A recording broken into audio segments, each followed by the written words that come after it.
Olá, Roger Bife aqui. Boas-vindas ao meu canal no curso de UI Design com Figma. Vamos lá. Na aula 4, vamos falar sobre aspecto. Nós tivemos lá na aula 2 falando sobre formatos, né? E nós vimos que tem vários formatos de tela.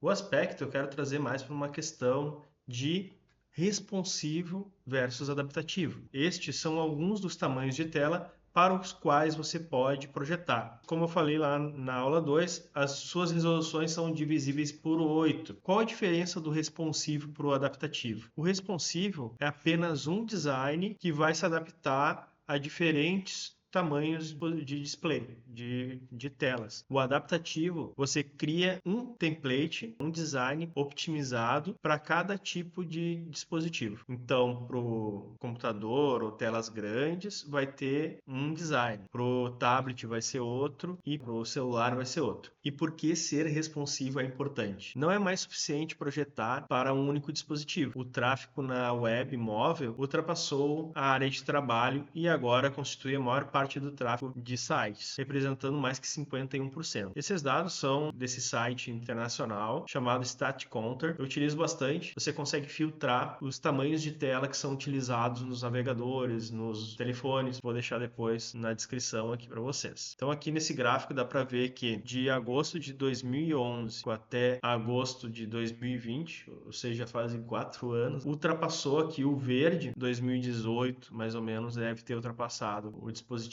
web.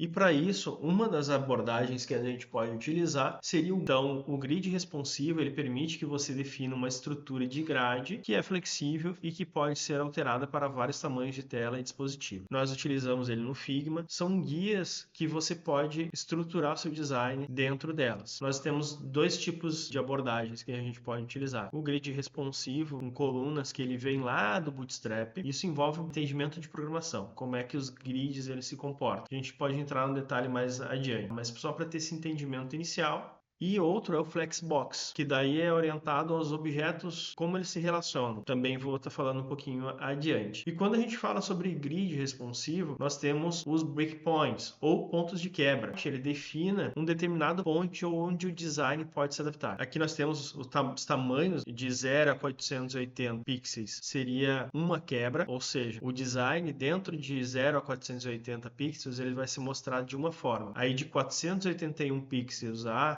768 significa que ou o dispositivo smartphone ele está de lado, na horizontal, e tu tem uma largura maior. E esses pixels aqui, esse tamanho, ele é só na largura, tá? Ele olha na largura, não na altura da tela, porque a tela a gente costuma rolar na vertical. Então, quando ele está 481 para 768, ou é o smartphone deitado na horizontal, ou pode ser um tablet, tá? Então, ele leva esse outro breakpoint em consideração. Isso quer dizer que o código ele vai identificar qual é a largura desse dispositivo e de acordo com o tamanho dessas larguras ele vai mostrar o design de uma forma ou de outra. Então nós temos aqui 768, depois 669 a 1279, que seria para maiores resoluções, seja de tablets com maior resolução até mesmo notebooks, e mais de 1280 pixels seria para monitores de alta resolução. Mas isso, parar para pensar, cada vez mais os dispositivos pequenos estão com uma maior resolução. Então isso acaba influenciando um bocado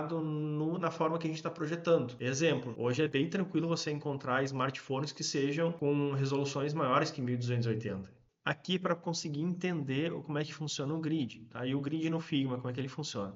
A gente consegue simular o mesmo grid que os desenvolvedores utilizam, o grid Bootstrap ou outros, para ele servir como referência na construção do design. Lá na parte prática desse curso, quando a gente entrar no Figma, aprender a utilizar os grids, eu vou mostrar direitinho. Aqui na imagem tem os breakpoints e daí cada um deles vai ter os seus tamanhos de tela. E nós costumamos utilizar a quantidade de colunas para definir como vai ser apresentado. Por exemplo, aqui o mobile, que seria um S de small, ele tem duas colunas dessa grid. A grid, por padrão, ela tem 12 colunas. Então, o mobile ele teria duas colunas. Alguns designers utilizam 4, mas depois a gente entra no detalhe. Um tablet de um screen médio são 4 colunas. Um laptop, que seria uma tela large, né, seriam 6 colunas. E desktop, que seria extra large, ou telas muito grandes, seriam todas as 12 colunas.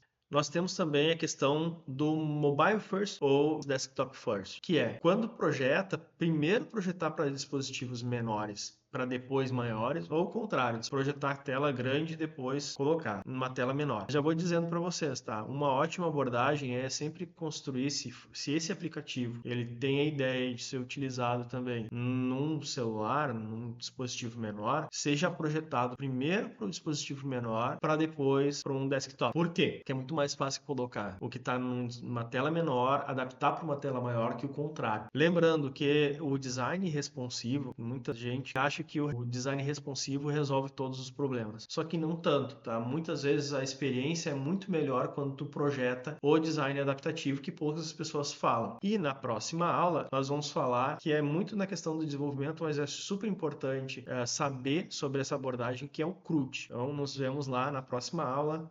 Um abraço.